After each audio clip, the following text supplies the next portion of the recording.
हैं सभी लोग दोस्तों। कैसी चल रही read CID first year exam की प्रिपरेशन।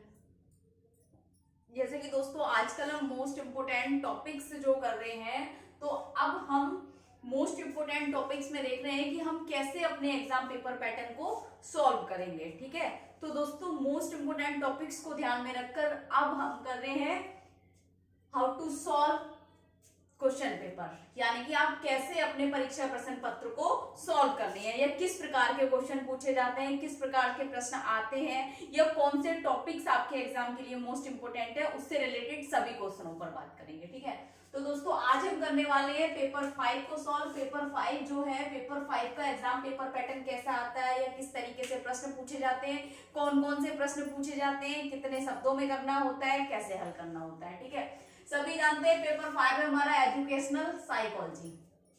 ठीक है, और टाइम कितना रहेगा हमारा, 3 घंटे का रहेगा। ठीक है, मैक्सिमम मार्क्स आपके 45 होंगे। ठीक, देखिए दोस्तों 4 प्रकार के क्वेश्चन आते हैं, हमारे सभी को पता है कि 4 प्रकार के प्रश्न पूछे जाते हैं हमारे प्रश्न पत्र में।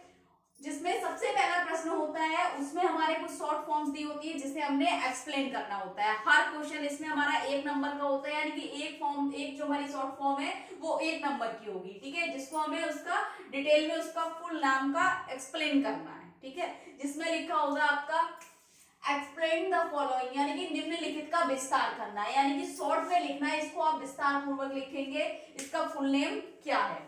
जैसे सबसे पहले दे रखा है आईक्यू। आईक्यू क्या है, इंटेलिजेंट कोएफिशिएंट। ठीक है, जिसे हम कहते हैं बुद्धि लब्धि, हिंदी में कहेंगे इसको हम बुद्धि लब्धि। ठीक है, हिंदी में लिख सकते हैं आप, इंग्लिश में भी लिख सकते हैं आप, रोमन में भी लिख सकते हैं। ठीक, दूसरा कह रहे हैं एबीसी। दोस्तों एबीसी क्या है, एबीसी एक, अगर हम बात करें दोस्तों एबीसी, जहां पर ए और बी सी 3 चीज दे रखी है, ये फंक्शनल एनालिसिस के कुछ भाग हैं, जिसे एबीसी के नाम से जाना जाता है, जिसे एबीसी मॉडल कहा जाता है। जिसमें क्या है, जब हम किसी बच्चे का व्यवहार परिमार्जन करते हैं उसमें यूज करते हैं इस टेक्निक को। ठीक है, जिसमें हम क्या करते हैं, कार्यात्मक विश्लेषण करते हैं, उस समय के क्रिया का विश्लेषण करते हैं जिस समय कोई भी घटित व्यवहार होता है।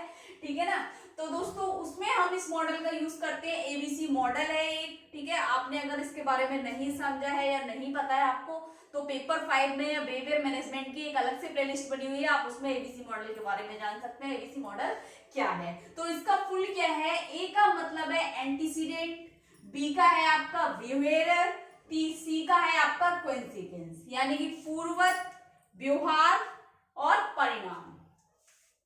तो आपका हो जाएगा इसका, ए से तो आपका एंटीसीडेंट हो गया, यानी कि पूर्वत, बी से हो गया आपका व्यवहार यानी कि बिहेवियर,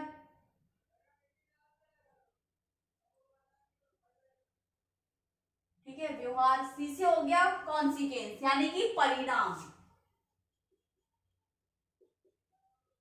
ठीक है, इस तरीके से आपको इसमें करना है। तीसरा आ गया आपका एफए। अब एफए का मतलब यहाँ पर फंक्शनल एनालिसिस भी हो सकता है, कार्यात्मक विश्लेषण भी हो सकता है, और आपका फंक्शनल एड्स भी हो सकता है, यानी कि कार्यात्मक साधन भी आ जाएगा इसमें। ठीक है ना, तो दोस्तों यहाँ पर अगर हम पेपर 5 के अकॉर्डिंग हम करेंगे, अगर पेपर 6 में ये पूछा जाएगा तो फंक्शनल एड हो जाएगा आपका। ठीक है, लेकिन यहाँ पर पेपर 5 में पूछा जा रहा है, तो पेपर 5 में आपका कार्यात्मक विश्लेषण रहेगा, जिसे फंक्शनल एनालिसिस कहते हैं, कार्यात्मक विश्लेषण। और कार्यात्मक विश्लेषण कैसे करते हैं हम, एबीसी मॉडल के द्वारा। ठीक, चौथा है आपका इसमें बीएम दे रखा है। अब बीएम का भी दोस्तों 2 तरीके से हम इसको एक्सप्लेन कर सकते हैं, एक तो बिहेवियर मैनेजमेंट और बिहेवियर मॉडिफिकेशन, यानी कि व्यवहार परिमार्जन और व्यवहार परिवर्धन। तो आप व्यवहार परिमार्जन करना, इसका व्यवहार परिमार्जन। ठीक है, एमएस यानी कि मल्टी सेंसरी या मल्टीपल सेंसरी आप कह सकते हैं। ठीक है, तो बहुसंवेदीय, बहुसंवेदीय।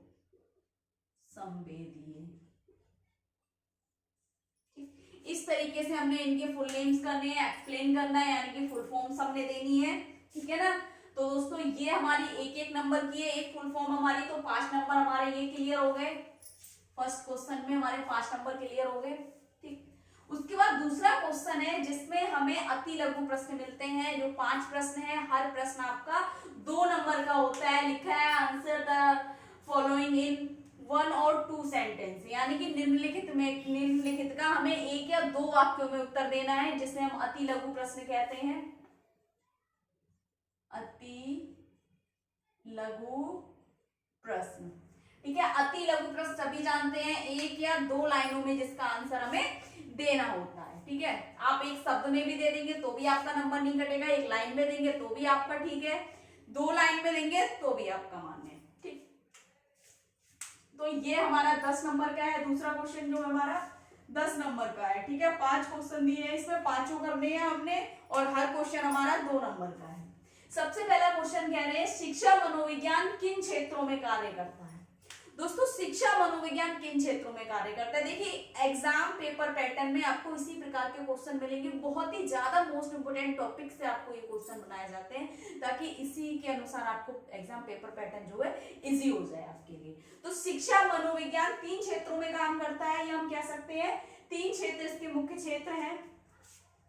सीखने के क्षेत्र में, मापन के क्षेत्र में, और मूल्यांकन के क्षेत्र में।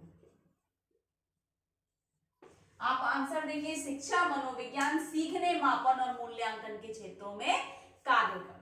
इस तरीके से आप इसको। दूसरा कह रहे हैं अभिवृद्धि और विकास में प्रमुख अंतर। बहुत सारे अंतर हैं। विकास जैसे कि सभी जानते हैं, विकास निरंतर चलने वाली प्रक्रिया है, और अभिवृद्धि क्या है, एक समय और एक अवस्था में रुक जाता है। ठीक है।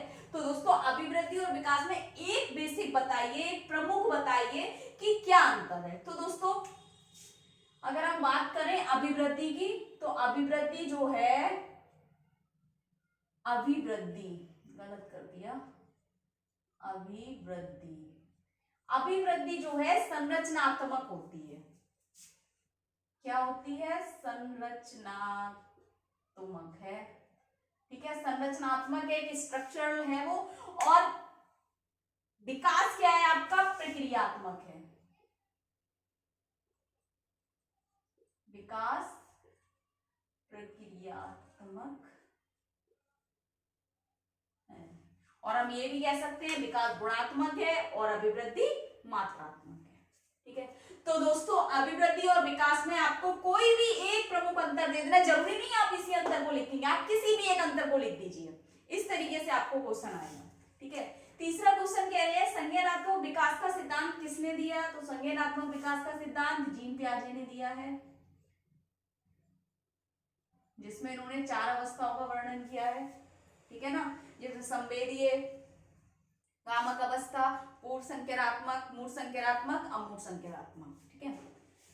चौथा है व्यवहार के प्रकार। दोस्तों व्यवहार के प्रकार अगर हम बात करें तो 2 प्रकार के होते हैं व्यवहार। एक होता है हमारा कौशल व्यवहार, और एक होता है हमारा समस्या व्यवहार। कौशल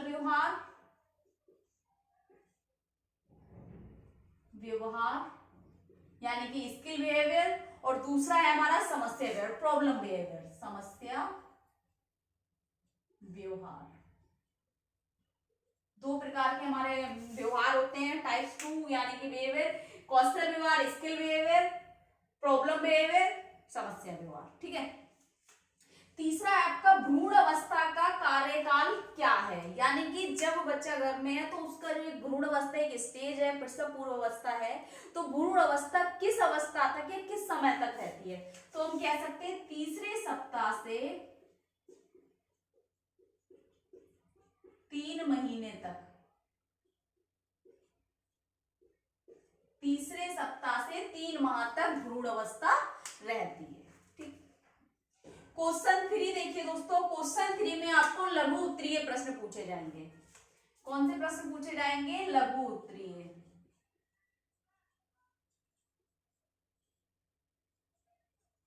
ठीक है।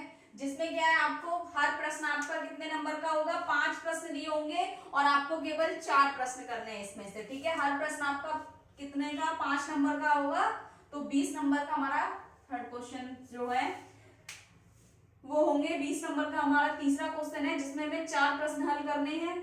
5 दे रखे हैं, जैसे लिखा है right short answer 1 any 4 question, यानी निम्नलिखित में से 4 पर उत्तर दीजिए, लघु उत्तर देना है हमने इस पर, ठीक है। 4 पर लघु उत्तर देना है, तो कोई भी आप इनमें से 4 कर सकते हैं और एक अपना छोड़ सकते हैं, ठीक है। जो आपको आ रहा है उसको कर सकते हैं, जो नहीं आ रहा है वो आपको नहीं करना है। कोई एक प्रश्न छोड़ना है, बाकी 4 आपको इसमें से करने ही करने हैं, ठीक है। जैसे सबसे पहला कह रहे हैं अभिवृद्धि और विकास में अंतर, तो इसमें विकास और, अब एक चीज ध्यान रखना, कहीं आप ऐसा ना हो कि आप अभिवृद्धि जैसे यहाँ पर शब्द लिया आ रहा है और आपको अपने एग्जाम पेपर पैटर्न में, यानी कि जो परीक्षा प्रश्न पत्र में आपको केवल वृद्धि लिखा हुआ है, तो आप परेशान मत होना, दोनों का मतलब एक ही होता है, ग्रोथ ही होता है, ठीक है।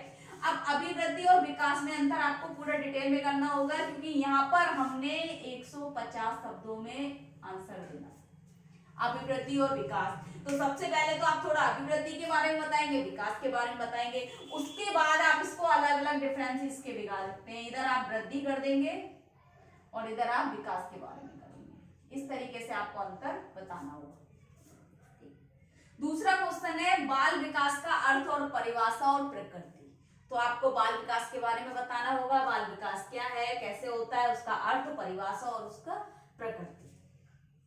विकासात्मक विलंबता क्या है, विकासात्मक विलंबता आ जाएगा, या विलंबता की जगह आपको शब्द देरी देखने को मिलेगा, विकासात्मक देरी, यानी कि डिले डेवलपमेंट जो है, डेवलपमेंटल डिले कह सकते हैं हम, ठीक है। तो उसके बारे में आपको समझाना होगा विकासात्मक देरी क्या है, ठीक है ना, किस इसके प्रकार कौन कौन से, ये भी आपको इसमें बताना होगा 150 शब्दों में।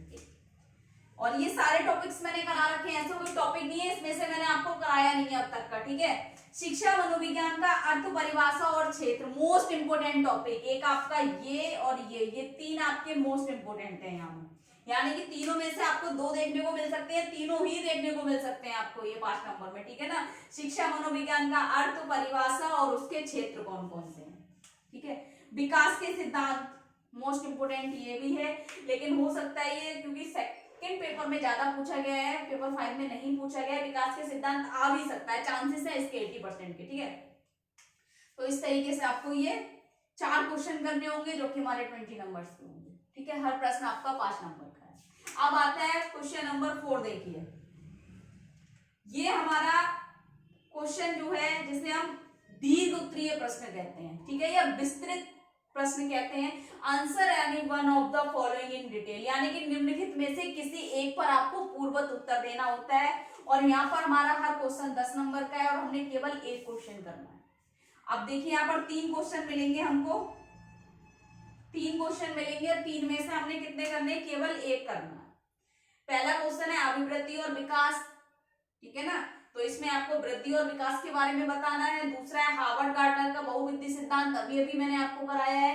तीसरा है संज्ञानात्मक विकास की अवस्थाएं, किसके अनुसार, जीन पियाजे के अनुसार आपको बतानी है, ठीक है। तो अभिवृद्धि और विकास को कैसे करेंगे, पहले अभिवृद्धि के बारे में बताएंगे, अभिवृद्धि क्या है, उसकी कौन कौन सी स्टेजेस हैं, यानी कि आपको यहाँ से प्रसव पूर्व अवस्था से लेकर किशोर अवस्था तक आपको अभिवृद्धि के बारे में बताना होगा। अभिवृद्धि के अंदर आपके गामक विकास भी आ जाएगा, ठीक है, जिसमें स्थूल गामक और सूक्ष्म गामक को भी बताना होगा। विकास के अंदर आपको सारा बताना होगा, विकास के सिद्धांत क्या क्या है, विकास कैसे कैसे होता है, वो सारा आपको बताना होगा, ठीक है।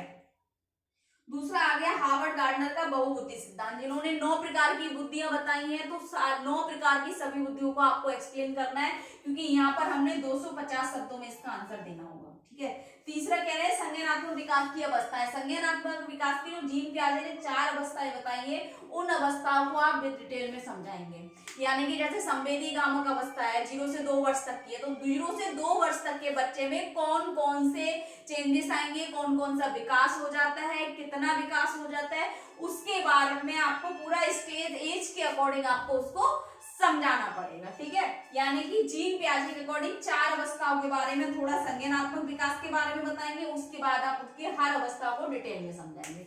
इस प्रकार से आपको ये क्वेश्चन करना होगा, ठीक है। तो ये हमारा 10 नंबर का होगा, ठीक है। टोटल हमारे मार्क्स 45 मार्क्स का रहेगा हमारा एग्जाम पेपर पैटर्न, सभी को पता है। टाइम 3 घंटे का रहेगा। इसके अलावा भी अगर आपको कुछ समझ नहीं आ रहा है, कुछ डाउट लग रहा है, कुछ पूछना है, तो कमेंट बॉक्स में जाके कमेंट करें। ज्यादा से ज्यादा वीडियो लाइक करें, चैनल को सब्सक्राइब करें, बेल आइकन को प्रेस करें, ताकि हर आने वाली अब तक पहुंचती रहे दोस्तों। Thank you.